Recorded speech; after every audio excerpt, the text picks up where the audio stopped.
Memphis has traded guard Mike Conley to the Utah Jazz for Grayson Allen, Kyle Korver, and Jay Crowder, the 23rd pick in Thursday's draft and a future first-round pick, league sources telling ESPN. Thank you, Max. I love that trade for Utah.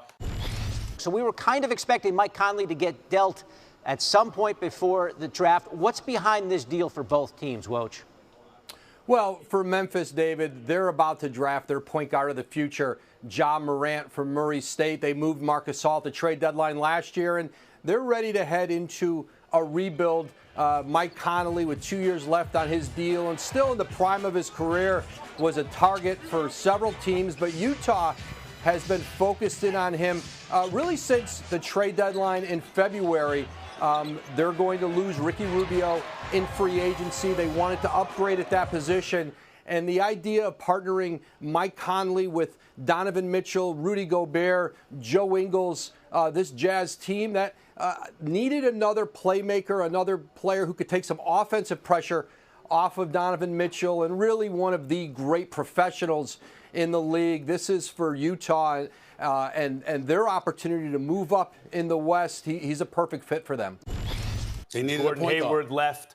It's not just a point guard, but they needed a really good player, not just a really good player who was steady that Donovan Mitchell can benefit from playing with. And Conley has been so underrated his whole career. He's excellent. He makes a lot of money, but he's an excellent team player. And also, if you're Utah, you're not necessarily a free agent destination. Right. So you want to get a guy that's already under contract, that's already established. And he has the kind of demeanor and defensive ability that's going to help Donovan Mitchell take a lot of pressure off of himself going against those top guards in the West. I like Conley a lot. I just think that he's done so much for the game of basketball. His steady hand, how solid he is. Yep. I would have liked to have seen him on a better team because let's face reality. I respect the hell out of the Utah Jazz and what they're able to accomplish. They are not in the championship equation, in my estimation. But this year it's going to be more open than it's been without KD and Clay. That's fair. They're going to be really good defensively. Really good. Yeah. So the Jazz giving up 3 guys and a couple first-rounders. Bobby, why make this move? Do they feel like they're a legit contender out west?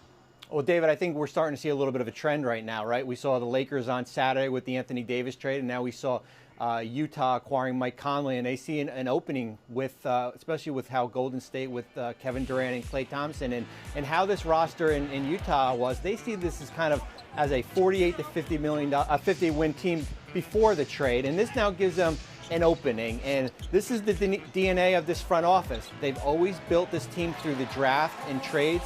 And although they would have had $33 million in cap space, Mike Conley is their big free agent addition this offseason.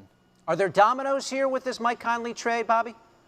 Well, there is, and it affects the Boston Celtics because remember that the Celtics have the Grizzlies' first-round pick in 2020. It's protected 1 to 6, and then it's unprotected in 2021. And I think this trade signals that this Memphis team is in a clear rebuild. So Boston could be the big benefactor out of this trade.